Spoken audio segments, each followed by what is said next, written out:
جو ٹیکس اسلام کی طرف سے آئے ہیں اور قرآن مجید میں ان کا تذکرہ ہوا ہے وہ 4 ہیں۔ ایک ہے انفال جو اللہ اور رسول کا ہے، ایک فے ہے، اور ایک خمس ہے، اور ایک زکوٰۃ ہے۔ ان کا ذکر کیا گیا ہے۔ انفال میں جتنے سمندر ہیں، جتنے نہریں ہیں، یہ سب کے سب انفال میں ہیں۔ جتنے صحرا ہیں یہ سب کے سب کس میں؟ انفال میں آ جائیں گے۔ جتنے جنگل ہیں پورے ملک میں یا پوری دنیا میں یہ سب کے سب اس میں آ جائیں گے۔ اور جتنے وادیاں ہیں، وادیوں کا جو بطن ہوتا ہے، وادیوں کے ارد گرد ہو سکتا ہے آبادی ہو، انہوں نے کوئی زراعت وغیرہ کی ہو، لیکن جہاں وادی کا پانی وانی ہوتا ہے یہ اندر جس میں کوئی لوگ کام نہیں کرتے، یہ بھی ان کے ہیں۔ اور جتنے پہاڑ ہیں اور پہاڑ میں جو معدنیات ہیں وہ بھی سارے کے سارے انفال میں۔ تو گویا کہ جن لوگوں کے پاس کوئی ملکیت ہے، ان کے پاس چیز موجود ہے، وہ تو اپنی جگہ پر ہے۔ باقی جتنے معاملات بھی ہیں جہاں کوئی خاص ملکیت نہیں ہوتی، جیسے پہاڑ ہیں، سمندر ہیں، نہریں ہیں، بڑے بڑے صحرا ہیں، بڑے بڑے جنگل ہیں جو خودرو جنگل ہیں، اسی طرح جس شخص کی میراث کا کوئی وارث نہ ہو، کوئی رشتہ دار اس کا نہیں، کوئی تعلق والا نہیں جن پر وارث ہو سکے، نہ پہلے نمبر کا رشتہ دار ہے، نہ دوسرے نمبر کا رشتہ دار ہے، نہ تیسرے نمبر کا، یہ بھی انفال میں شامل ہوتا ہے۔ وہ ایسے مال کہ لوگ چھوڑ کر چلے گئے ہیں، بالکل بغیر آباد ہو گئے ہیں، یہاں کوئی رہتا ہی نہیں ہے، پتہ نہیں کہاں گئے کہاں نہیں گئے، یہ بھی سارے کے سارے انفال میں ہیں۔ جب جنگ ہوتی ہے، بادشاہ کی اپنی جاگیریں، بادشاہ کا اپنا مال، یہ بھی انفال میں ہوتا ہے۔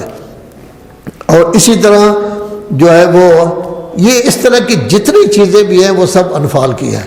تو گویا یہ بتایا گیا ہے کہ اصل پوری دنیا کا مال اللہ اور رسول کا ہے۔ اللہ اور رسول نے کھانا تو نہیں ہے، وہ اب میں تقسیم کرے گا، جس طرح ضرورت ہے اس کے مطابق وہ دے گا۔ گویا کہ اس کے پاس مال ہوتا ہے، یہ مال جو ہے وہ دیتا رہتا ہے۔ تو اس کو کہتے ہیں انفال۔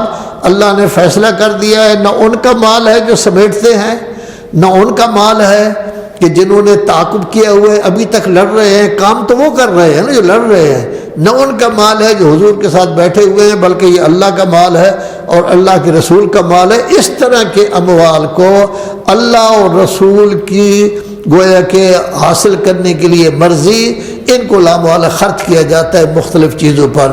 ان میں سے صرف ایک چیز کا یہاں ذکر کیا گیا ہے، وہ ذکر کیا گیا اصلاح ما بینن، کہ دو آدمی میں اگر جھگڑا ہو اس میں بھی اگر پیسہ خرچ کرنا ہو تو خرچ کرنا چاہیے۔ خدایا محمد و آل محمد کا واسطہ ہماری یہ مختصر سی عبادت قبول فرما، اس مختصر سی عبادت کا ثواب کثیر عطا فرما، تمام شرکاء کی حاجت روائی فرما، سب گھروں میں خیر و برکت عطا فرما، سب کے رزق میں وسعت پیدا فرما، سب کی عزت عظمت میں اضافہ فرما، جان و مال و ناموس کی حفاظت فرما۔